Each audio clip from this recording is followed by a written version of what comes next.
Serial तो उसे नैना मिलाइके में बुआ जी के पास बैठी होती है। कुहू बुआ जी कहती हैं कि कैसी हो तू, कुछ भी बोलेगी। खींचकर चाटा मारती हैं। वह पास में आती है तो कहती हैं कि तुझे जब खुद अपना पति दूसरे को दान करना है तो चली जाए इस घर से, तो तेरी कोई ज़रूरत नहीं है। वह पति है तेरा या फिर सब्जी भाजी है जो तू किसी को भी दे देगी। बहुत नाराज़ होती हैं, कहती हैं मुझे तुझसे यह उम्मीद नहीं थी, तुझे ही सब कुछ करना है और अगर तूने नहीं किया तो तू उसे आसानी से दे देगी और वह उस लायक नहीं है। वह कहती है कि नहीं, अगर कोई सुंदर और अच्छा जीवन साथी हो। यहाँ पर कहते हैं देवनारायण की बुआ जी को हो क्या गया है, वह क्यों इतनी बदल गई हैं। खुशबू कहती है वह समझ गई हैं अब।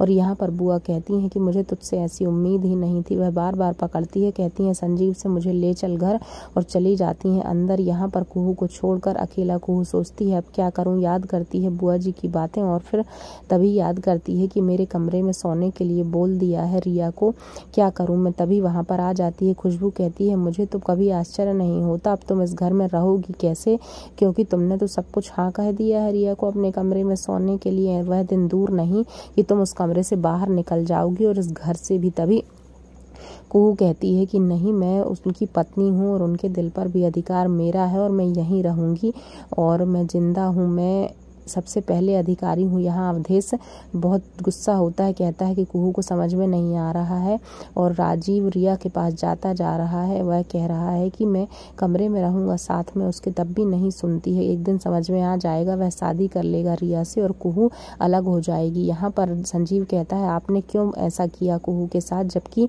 उसका साथ देना चाहिए। वह बोलता है तुम्हें समझना चाहिए, अगर मैं ऐसा नहीं करूँगी तो वह राजीव को गलत रास्ते से नहीं लाएगी, सही रास्ते पर। राजीव भटकता जा रहा है, उसे सही रास्ते पर केवल कुहू ला सकती है।